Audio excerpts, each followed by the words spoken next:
2019. Apakah PTBA layak dibeli untuk dividen hunting? Berapa harga terendah yang bisa dicapai PTBA sebelum dan sesudah dividen? Nah, ini mungkin masih pada ini PTBA yang kemarin seluruh labanya ini dibagikan ke pemegang sahamnya dalam bentuk dividen. Jadi kalau nggak salah per lembarnya sekitar 1019 ya dividennya.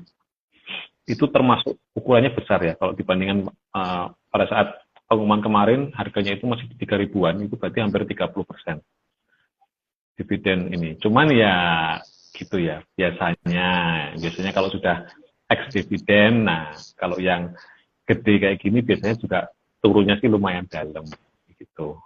Nah kalau menurut Mas gimana nih? Oke. Yang pertama saya tekankan dulu, untuk yang suka dividen itu akan ada namanya ex-date dividen ya. Ex-date dividen itu biasanya koreksi penurunannya luar biasa. Nah, kalau ternyata kemarin rekan-rekan udah punya duluan di area 3.400, 3.300 di area sini ya. Begitu udah kenaikan di sini, udah ke area 4.000, itu rekan-rekan justru sell on strength. Saya udah infokan justru sebelum RUPS ya. Saya bilang ada tanggal 15 BUMN energi itu akan RUPS, itu biasanya pasti bagi dividen itu PTBA. Itu udah pasti. Nah, dan ternyata betul dari pas mau dividennya dia naik luar biasa. Begitu keluar berita dividennya di sini sampai 4.000 lebih, itu sell on strength, bukan justru rekan-rekan beli di sini lalu lihat volumenya juga salah posisi entry. Itu poin pertamanya. Itulah yang mungkin bikin rekan-rekan akhirnya ternyata begini ya investasi di saham. Nah, kita harus lihat berbisnis saham itu seperti betul-betul kita bisnis pada umumnya. Jadi lihatlah saham saat dia sedang volatile, dia saat sedang koreksi, ambil posisi. Ini bayangkan kalau kita ambil posisi di area 3.000 sampai 3.100, justru kita di area 4.000 ini itu bisa taking profit di area sini.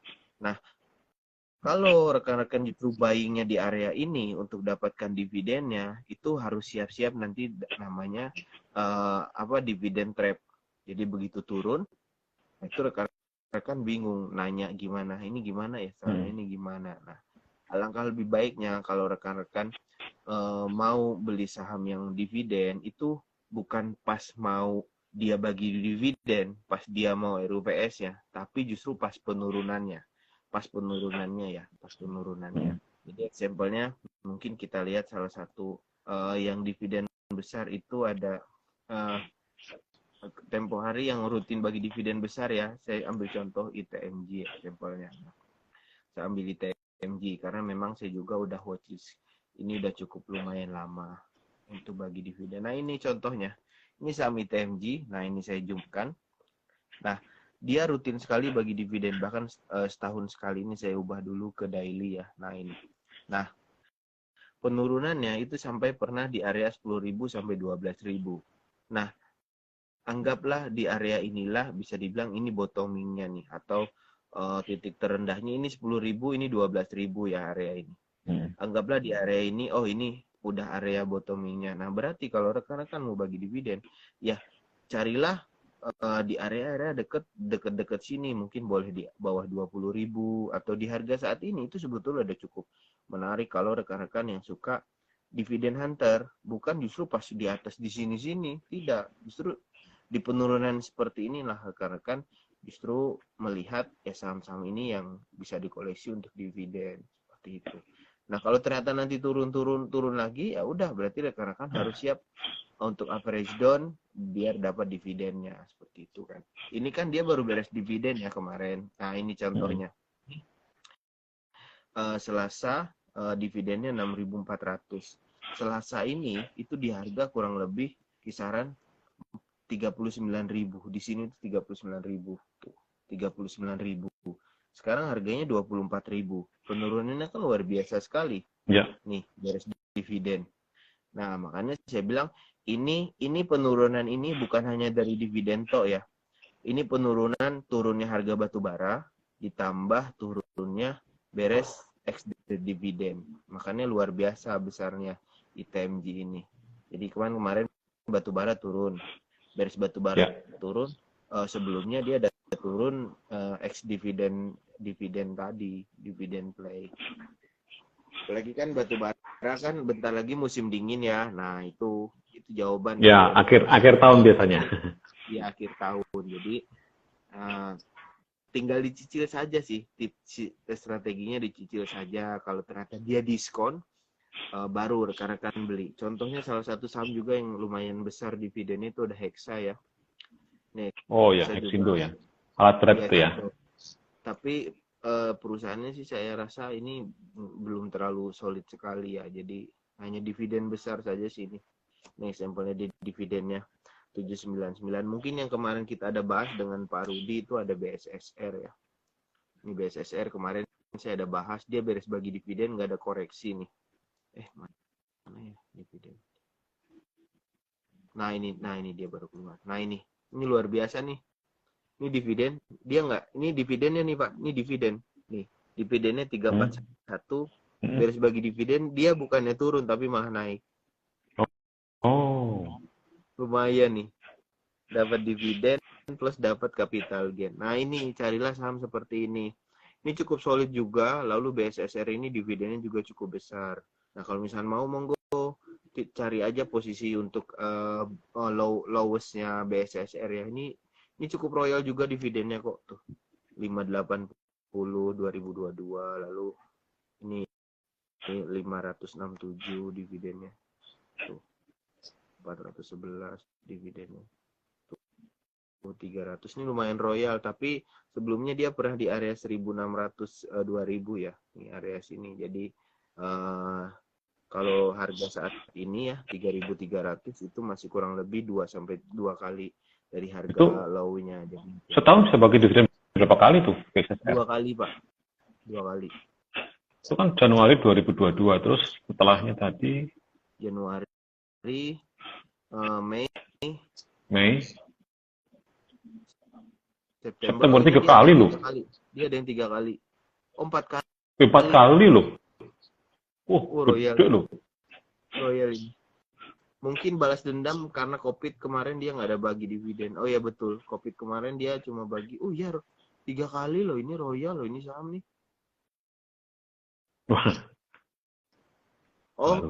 Ini. Nggak disiplin dia. Dia nggak disiplin. Ada 2 kali, ada 3 kali.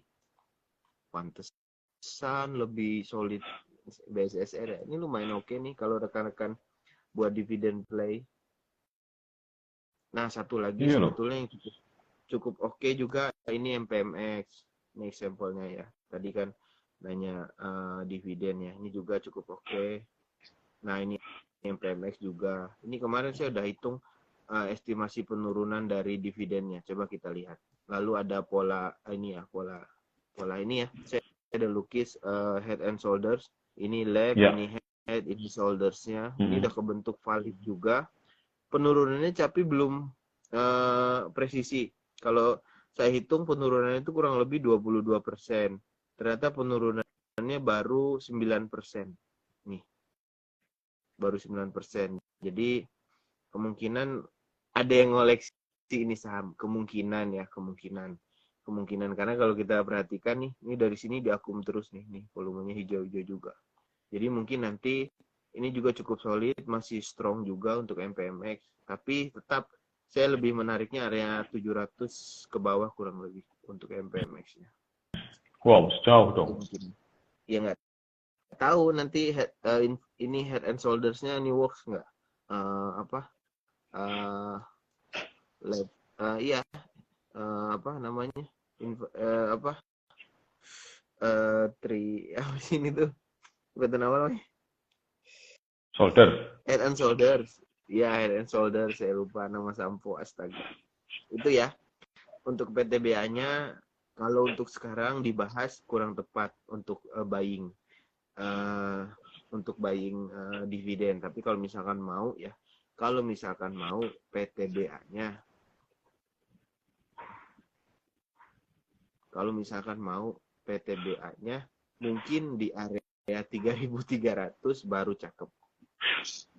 3.300. 3.300. Oh, kita lihat dulu. PTBA.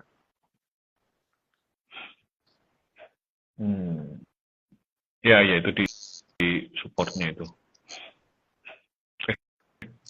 3.500 sih. Kalau aku ini sih di tiga setengahan sih. Betul.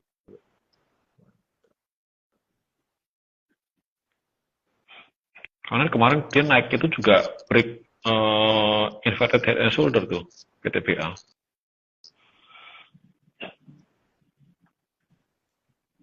PTBA. Shoulder, Oh iya shoulder, ini ada. shouldernya dua kecil tuh, yang kanan kecil. Ya, di bawah shouldernya kecil. Nah kalau pakai 4 jam baru kelihatan shouldernya, kelihatan. Dan ini memang kenaikannya kemarin memang sesuai dengan target dari itu, target head and shoulder-nya ya. Gitu-gitulah ininya. Jadi memang pas aja kemarin tuh naiknya sampai segitu. Iya betul. Iya emang harusnya saya juga ke klien kemarin sell on strength. Iya. Sell on Pas strength tuh. untuk PTBA-nya area 4.000 pas kali di 4.000. Jadi kalau misalnya mau entry ya, kalau misalnya mau entry sih tapi ini kelihatan jualan sih, ini kelihatan jualan. Jadi example-nya sih kayak UT kemarin begini juga, United Tractor begini juga kemarin, Pak. Jadi begitu berita dia keluar bagi dividen itu langsung gap up. Nah ini, ini UT kemarin begini juga Pak. Beres dia koreksi kan, konsolidasi. Ini di area ini entry, di area ini entry, beres bagi dividen gap up. Ini PTBA example-nya mungkin bisa saja seperti ini. Gap up, beres gap up, sell on strength, koreksi turun, entry lagi, naik lagi. Nah di area sini kita sell on strength lagi. Jadi kita nggak kejepit sama dividen trap-nya ini. Jadi di area-area sini kita sell. Ini mungkin aja PTBA bentuknya seperti ini, mungkin saja ya, mungkin saja. Disclaimer on ya. Ingat teman-teman, disclaimer on ya. Iya, bisa saja nggak begini juga kan.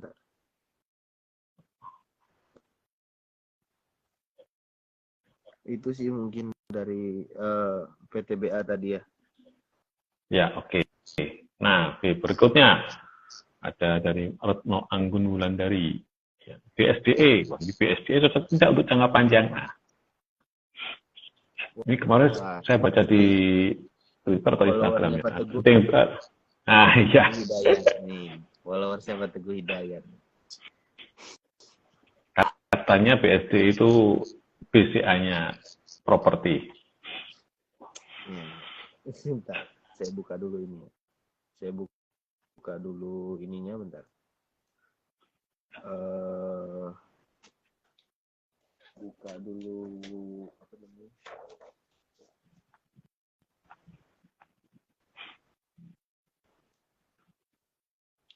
Buka dulu dari tim research, sorry. Saya itu tadi mau buka ini dari tim research BSDE. Kita langsung lihat aja properti ininya ya, properti view dari tim riset SHB, jadi lebih enak sih. Nah ini dia.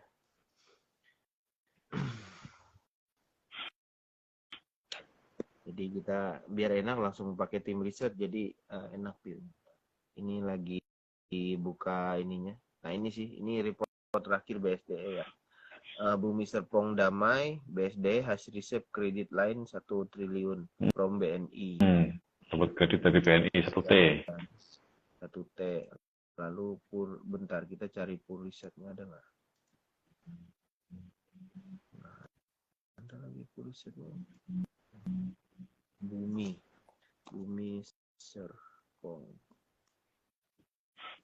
Nah, oh ini nih ada nih. Nah ini rincian aja. Ini rincian tadi ya, dapat pinjaman tadi. BBNI-nya 11.000. Ini ini udah lama sekali nih, sorry. Ini udah lama sekali nih view-nya 20 Desember 2022. Bentar saya cari yang agak refresh ya. Cari yang agak refresh. refresh dulu biar enak.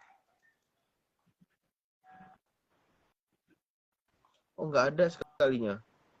Nggak ada yang view-nya lebih refresh. Coba saya buka report terbaru. Bentar. Warning Kupa. Kemarin itu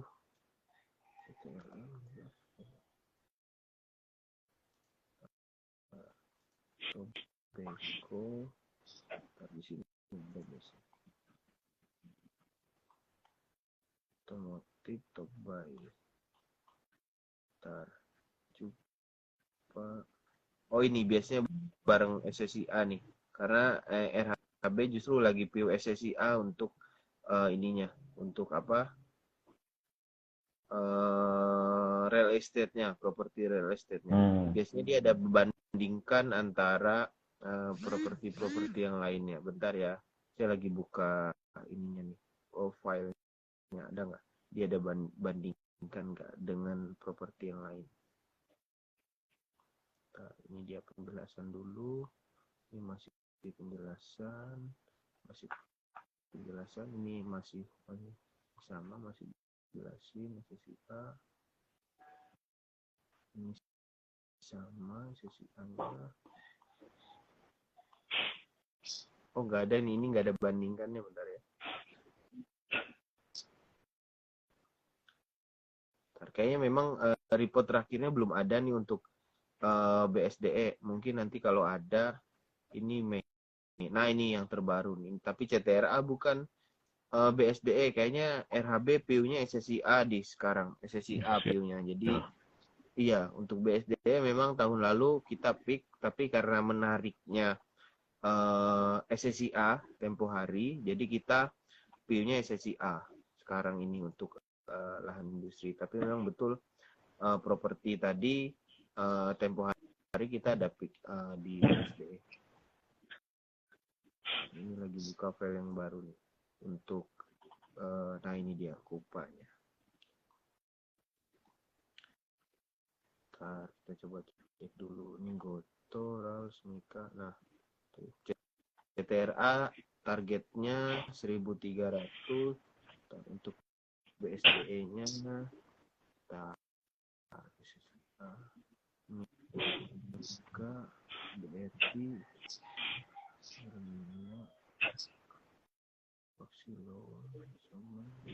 ya betul, nggak ada kita PU sih. Cuman ini aja nih SSIA yang tadi yang saya bilang cukup menarik PU-nya. SSIA ya, jadi masih cukup murah dari tim riset RHB ya. Jadi kalau misalkan mau mungkin bisa diperhatikan juga PU SSIA-nya. Targetnya targetnya 6.800. 680. Iya, salah. 680 untuk SSIA. Jadi cukup menarik sih. Upside-nya lumayan besar. Ini PU RHB pas lagi di area 450. Sedangkan sekarang untuk SSIA-nya 476. Ya, 476. Itu ya cukup menarik. Jadi kalau misalnya mau, monggo diperhatikan. Nah, ini ya yang menarik nih Neo Patimban Tol Route ini salah satunya. Oh, di, jalan. Iya, Patimban itu. Kantornya Patimban. Iya. Sayang untuk diacuhkan. Memang tempo hari kita BSDE, Pak. BSDE, tapi begitu keluar SSIA ini reportnya itu cukup menariknya si SSIA. Makanya kita ganti tadinya CTRA dan SMRA, tadinya CTRA dan BSDE kita suka, sekarang dimasukkan SSIA ini sih. Mungkin bisa dibilang pesaing Akra, Pak, SSIA ini. Pesaing apa? Akra kan dia punya lahan industri juga sih, kek. Oh. Industri. Nah, SSIA juga dia punya lahan industri seperti itu. Makanya saya bilang kenapa kalau misalkan mau pembandingnya apa, itu Akra. Kalau Akra kan memang dia lini bisnisnya oil ada juga. Tapi dia juga ada lini bisnis di lahan industri, kek. cake-nya Akra, saya lupa apa namanya. Bentar kita coba buka ya. Cake, pokoknya namanya tuh cake singkatannya. Mungkin rekan-rekan bisa cek. JP, sorry, nah ini cake JIIJP ini nih. Ini juga kedepannya akan jadi lini bisnis Akra yang bisa dibilang masih solid lah, si Akra ini masih solid. Nah, SSIA pun punya. SSIA tadi Patimban tadi. Ya, di Patimban karena kan itu kan pelabuhan baru ya di Subang ya. Nah, rencana kalau ada jalan tol ke sana kan berarti semakin mendukung akses ke sana kan. Jadi kalau ada jalan tol otomatis kan banyak perusahaan yang mungkin tertarik untuk membuka ini di sana, invest di sana begitu. Itu katalisnya. Nah, jadi BSD gimana? Cocok untuk jangka panjang nggak itu? Kalau untuk berarti kembali jawabannya ya. Kalau saya pribadi view-nya ya momentum play saja sih kalau untuk di BSDE. Jadi akan ada momennya dia solid untuk di keep, solid untuk di keep ya. Jadi kita beli, kita keep. Nah, jawabannya kembali kita buka chart Akra sendiri ya. Nah, ini Akra. Kalau kita perhatikan sendiri, kemarin memang sudah naik ya. Nah, kita buka chartnya sendiri, dia ada bentuk pola ya. Pola yang pertama ini kalau kita perhatikan, ini ada kebentuk, ada ascending triangle ya. Ini ada ascending triangle, lalu dia break. Nah, lalu berikutnya, kalau rekan-rekan perhatikan juga, di sini juga ada kebentuk pola ya. Polanya antara ada dua, bisa saja dia kebentuk bullish flag ya. Bullish flag. Nah, ini dia mau coba nembus resistennya. Ada beberapa kategori rekan-rekan mau buy on breakout atau buy on support. Kalau rekan-rekan sukanya buy on support, belilah di area kurang lebih 10.90 sampai 10.80 untuk BSDE-nya. Tapi kalau suka buy on breakout, nanti tunggu di area 1180 sampai 1190 untuk konfirmasi breakout-nya. Itu untuk BSDE ya. Ya, itu udah confirm tuh. Double top-nya itu. Pola pertama udah breakout, ini mungkin pola kedua sih. Biasanya ada beberapa kali kebentuk pola kan. Jadi kalau Mbak Retno masih punya posisi, di-keep aja Mbak untuk BSDE-nya. Itu sih. Iya. Oke. Ya, pertanyaan selanjutnya masih di sektor properti nih dari Pak Rudi. DILD Mas. Bagaimana dengan DILD?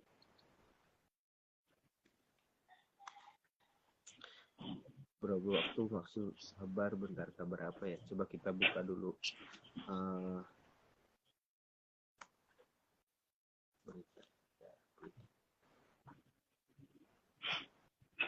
Itu properti dari banyak saham yang dari awal tahun tuh grafiknya naik. Nih.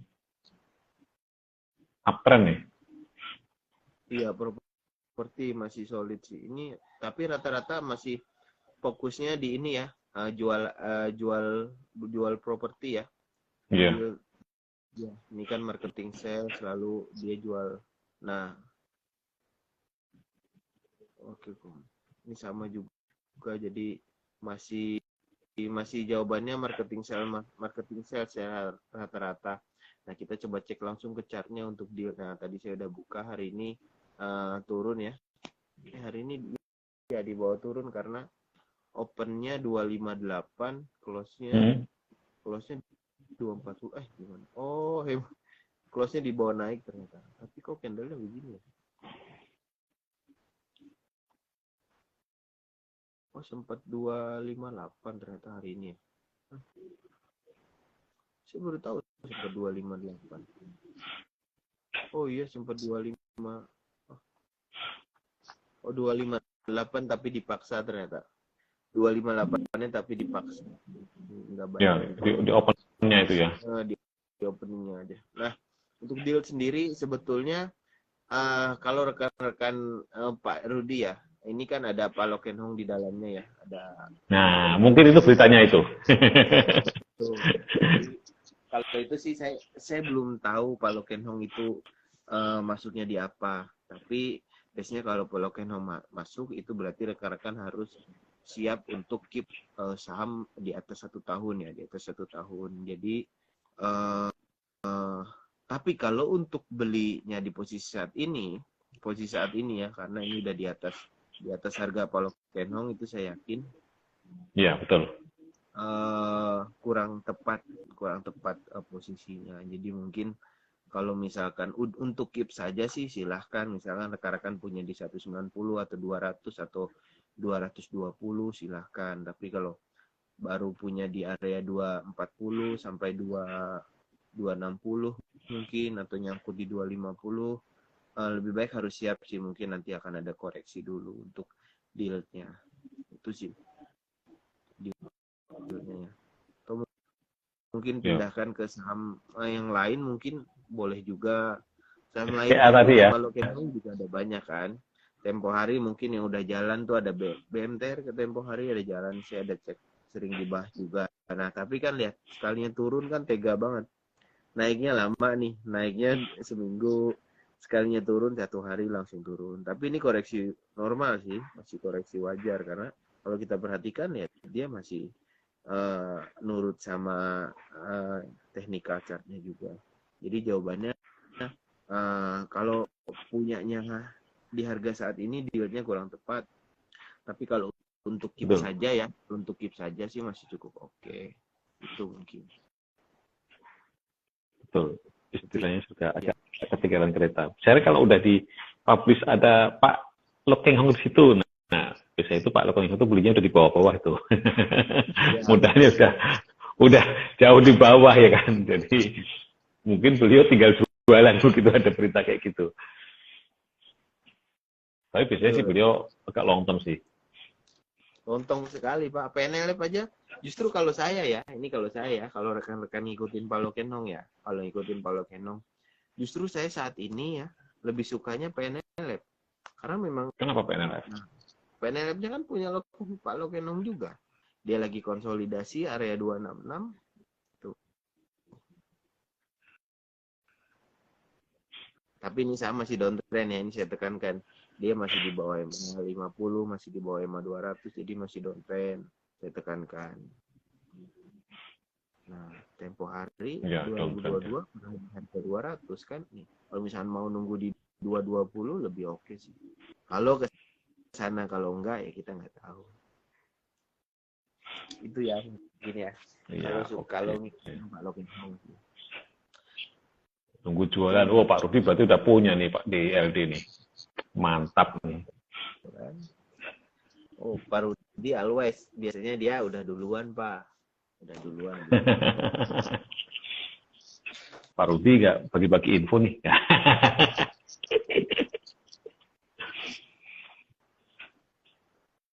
Oke.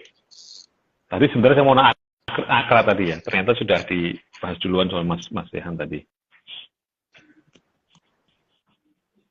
Terus karena belum ada yang nanya, coba ada nih enggak nih? Belum ada nih. Oke. Saya nanya deh. Nah, kalau ini gimana Mas? Asa. Cakep banget nih. Oh iya. Kemarin ada dibahas kebetulan. Pas meeting ya. Jadi Asa kan. Secara corporate sebetulnya masih cukup solid, masih cukup oke. Kalau rekan-rekan untuk buyingnya ya, tapi ini bentar, saya coba rotasi dulu lah ya. Ini untuk Asa ya. Double bottomnya udah works ya, udah ya, dan udah tercapai ininya targetnya. Sudah tercapai. Jadi hitung targetnya sih kalau saya biasanya bottoming ini. Lalu ini di copy clone, lalu yang tadi kopiannya pindahin ke sini. Nah, udah done targetnya. Nah, berikutnya apa? Karena posisinya di saham uptrend, dia sudah di atas EMA 200, sudah di atas EMA 50, berarti udah biarkan dia koreksi dulu sampai mana? Koreksi dulu sampai mana untuk akra ini? Kalau kita perhatikan, dan dia nggak ada koreksi, ngeselinnya. Ini koreksi pendek. Ini dia naik koreksi. Iya, betul. Betul. Nah, ini yang ngeselinnya. Kenaikannya udah cukup tinggi. Jadi kalau kita hitung dari kenaikannya di sini sampai ke sini, itu udah kurang lebih 90%. Kalaupun nanti koreksinya luar biasa, ada kemungkinan bisa saja dia nyentuh lagi area 1000 ini nih, 1000 ini. Tapi apa sih sebetulnya yang bisa bikin si saham ini koreksi sampai mungkin mendekati harga 1000 atau bahkan di bawah 1000? Tinggal cek dulu nih yang terdekat. Yang terdekat apa sih yang bisa bikin market koreksi? Itu yang pertama. Sepinya market. Nah, mungkin kita udah lihat ya, marketnya sepi. Oh, berarti mungkin nanti asanya bisa aja koreksi ke 1185 nih garis yang ini. Atau mungkin nanti ke garis yang ini, garis itu 1000 pas 1000 Ya, 1000. Nah, jadi bisa aja 2015. mungkin nanti Desember, nah kita boleh buy lagi. Itu sih yang pasti selama dia nggak bikin lower dari ini. Example-nya kemarin dia sempat bikin begini tuh. Oh, Aces. Tapi begitu naik dia langsung dibahas dendam. Ini juga sama nih, Aces. Nah, ini Aces juga nih. Ini di sebelumnya udah solid kan nih. Ini dia sebelumnya udah works. Ternyata di gap down di sini jebol lagi ke bawah. Yeah. Tapi lihat dia nggak lebih tembus dari low sini. Low sini ininya masih terjaga, low di sininya masih terjaga. Akhirnya apa? Di sini dibikin double bottom lagi. Ini juga cukup solid juga pergerakannya. Nah, mungkin next ya apa sih yang polanya hampir mirip seperti ini, hampir mirip seperti ASA tadi. Apa sih yang cukup menarik? Yang cukup menarik ada ini mungkin yang justru belum rally. Bentar. Aduh, jaringannya. Padahal cuma 3 device. Nah, padahal cuma 4 device aja di sini. Nah, ini mungkin nanti yang kemungkinan polanya akan seperti itu. Tapi ini masih strong ya. Ininya lihat jaraknya masih jauh. Dia akan konsolidasi dulu. Jadi biarkan sama nih. Konsolidasinya masih jauh. Jadi ini juga masih